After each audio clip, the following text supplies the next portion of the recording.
Welcome to the Living the Dream podcast with Curveball. If you believe, you can achieve.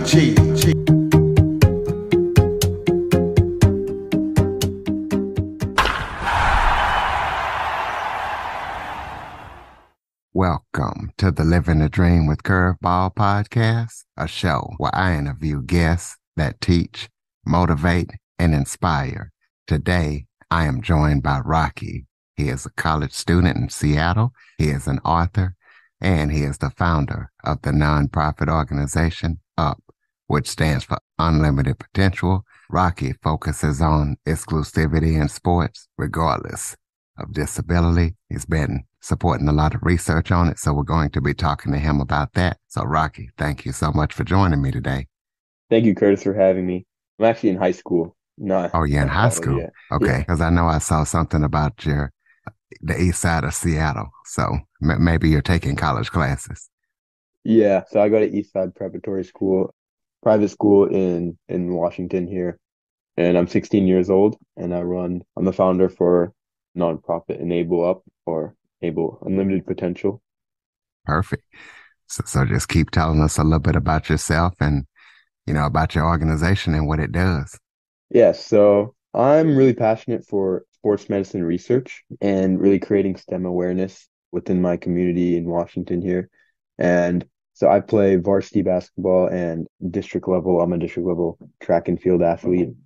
However, I got really interested in research and in sports medicine when in 2021, when I was playing basketball, I actually suffered an ankle sprain, a grade 2 ankle sprain. So I was out for around 8 weeks, and that really took me out of the season. And I was really bummed to be, missing time due to injury. And this kind of led me to ask myself the question of like, how could I have prevented this? Why did this happen to me?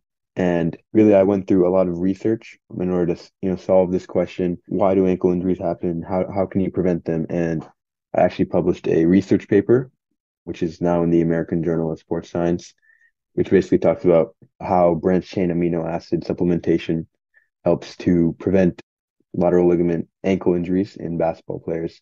And this also led me to try to see how I can help other people and how I can, use my research and research of big hospitals to prevent injuries like sports injuries that happen to me and prevent this for other people, as well as enable them to be able to play sports. Because I know sports is a really big unifier in the world right now, and it connects people and brings them together. And the fact of the matter is that a lot of people are not able to play sports due to being differently abled, or maybe being older, or having an injury that causes them to not be able to play anymore. So I wanted to focus on research and funding for research that helps these people, and just basically creating awareness through my foundation, through my fundraisers. And I really started this foundation when I visited the Seattle Children's Hospital, which is close by, and I had a good look into, the field of orthopedics, of medicine, and I saw, a lot of different patients who, they were differently able. And it's really struck me home, and my love for research along with this really helped me to kind of create the idea to build this foundation to help people through awareness and through research funding. So tell us about some of the organizations that you are working with to make this research happen, and what you guys are working on. Yeah, so right now we're running 4 fundraisers right now, when we call these micro campaigns, because they're really about $3,000 to $5,000 goals for each company, each foundation. And we aim to finish these within, a few weeks and kind of move to the next, so that we can get a wide range of funding for various, causes. There's so many different causes that you can really fund for. So we like to kind of create awareness for a lot of them, and we do this by the micro campaigns and finishing them quickly with my team here at UP.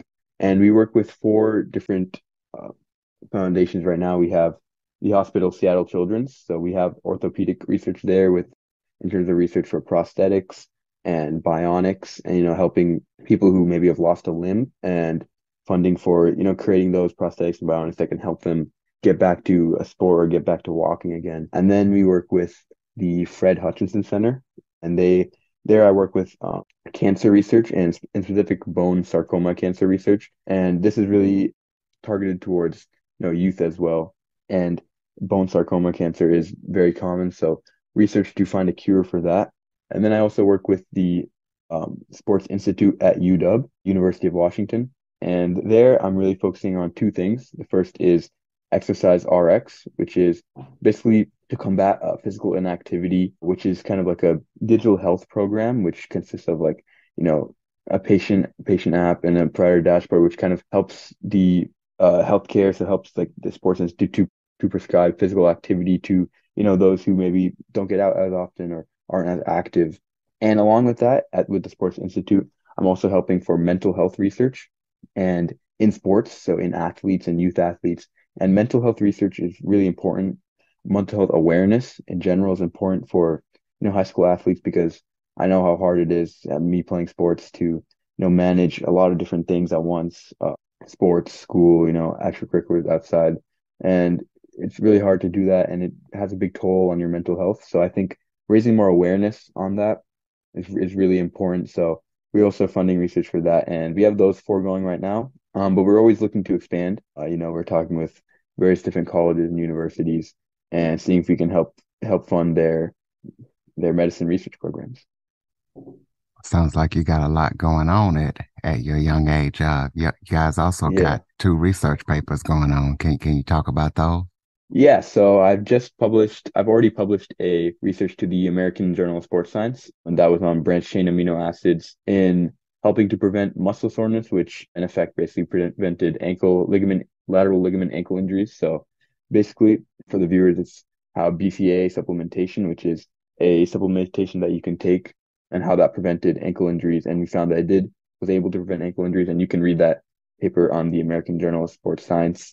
I think it's in volume 11, issue one. And then now I'm really working on a research in a lab in Indiana University. And I'm working with Dr. Padu, who's a PhD professor, and he's worked at Duke. He's really awesome.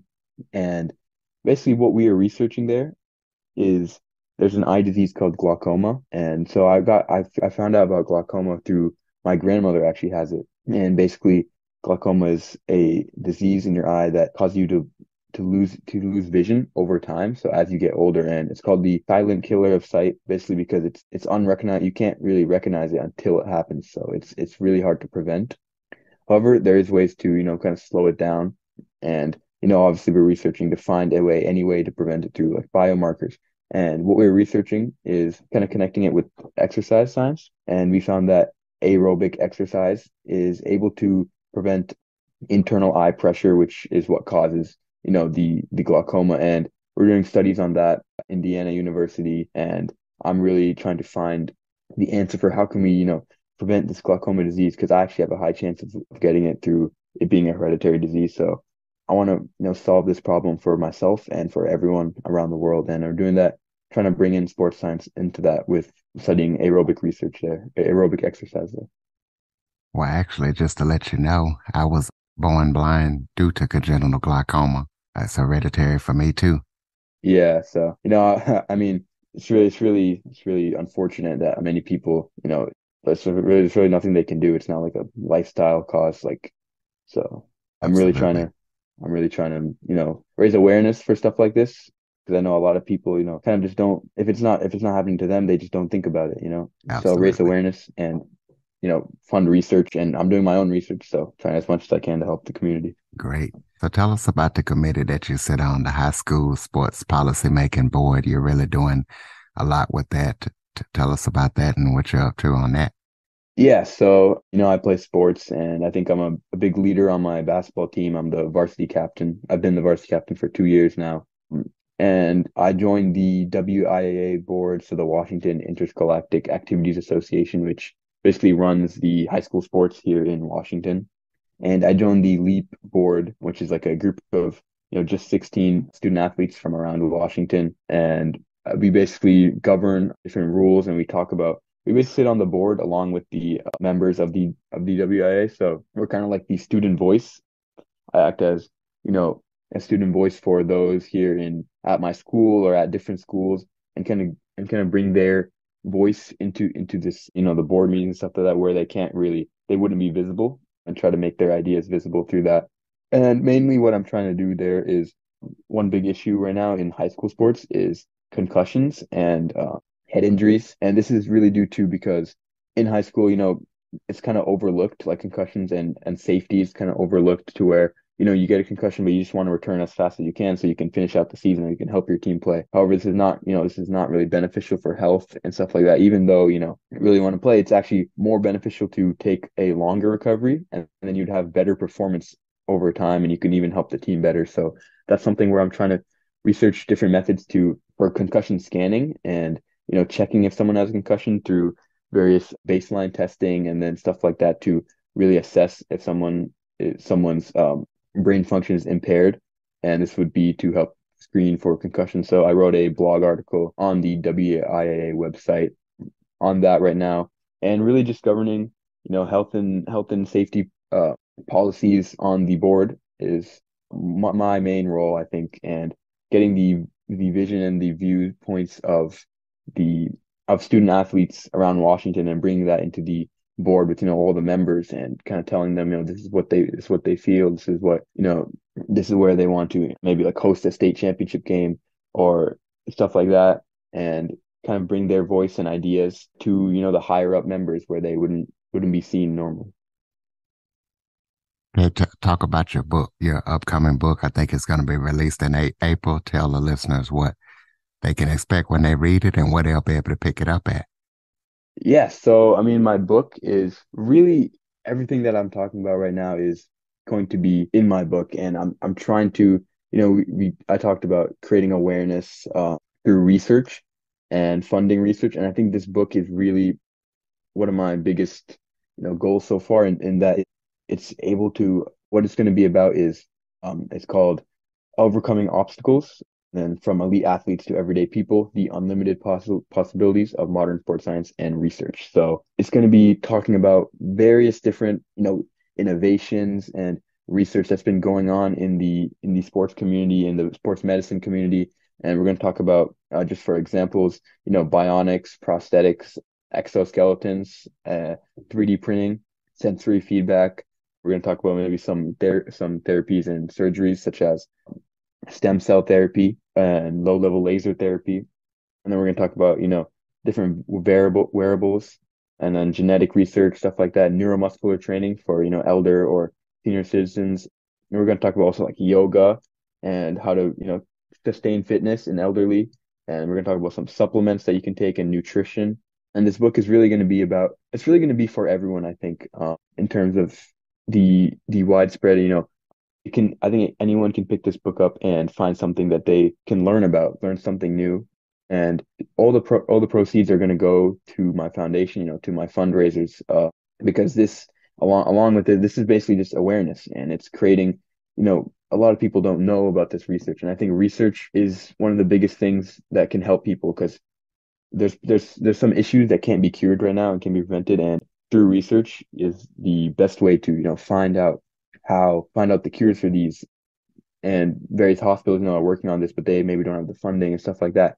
And I think my proceeds for this book are going to go towards, fundraisers, and it's going to be on the Amazon website.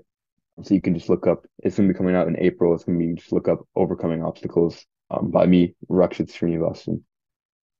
Okay. Tell us about any maybe upcoming projects that you guys are working on or, where you hope to see your organization maybe in 5 years. Let us know about what we can expect from Unlimited Potential. Yeah, so I think the biggest thing that we're doing right now in the future is the glaucoma research, and that's going to be taking up a lot of my summertime. I'm gonna be I'm here in Washington, but I'm gonna be traveling to Indiana University there to work with Dr. Padu. And I think really in 5 years, or I might even, take it farther, go to 20 years or so. My vision for Up is to, have raised by then, I think by raised like 50,000 to $100,000. And I want to, really make it so that, because right now I feel like it's me, we're in the Washington area. We have a few people outside of Washington, but the whole team is really in Washington. I want to kind of make this I want to see the volunteer base kind of growing across the country, maybe even across the world, in different places, Europe, Asia. And I want it to be, governed by democratic processes. So you have maybe a chapter leader here in Washington, or someone is in New York, or someone is in California. And this is really because it's more, I feel like, more awareness to different areas, and there's different research going on everywhere. I know here in Seattle, it's a lot of, there's Seattle Children's and UW are kind of the main hospitals. But if you go, to various places, like if you go to California, you get Stanford, or you can see Harvard's research and stuff like that. And just building my foundation across the country over the next 10 years, 15 years could really help, to raise the awareness levels and make this into and basically raise funds for a noble cause. In each area has a different cause, and each cause is just as important as the next. And I think that building this foundation up, building my foundation bigger is really the biggest goal here. And in 20 to 30 years, kind of a big bold vision of mine, or what I kind of what I look towards when I'm trying to fundraise or something like that is, imagine there's no wheelchairs in the year 2040, and everyone is playing sports. No one is felt left out because of some disease or disability that they have, and everyone is able to participate in sports or whatever they want, exercise and stay fit, from the elderly to the differently abled. And there's no muscle or skeletal deformities or anything like that. And everything's able to be healed through research, through various surgery methods, to bionics or prosthetics. And that's kind of the goal that I look towards in 20 years, in 30 years. That's what I want to, happen in the world. Well, throw out your contact information so people can keep up with everything that you're up to.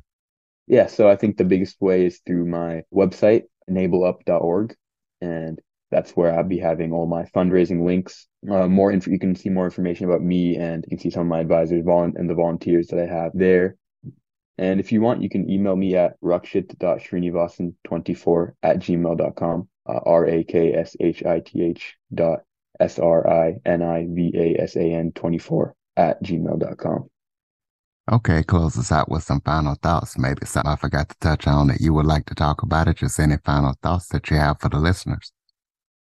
Yeah, I mean, what I would say to the listeners, don't think about this, or think about, me. You might say like, oh, I'm a high school student, so how can you do all this stuff?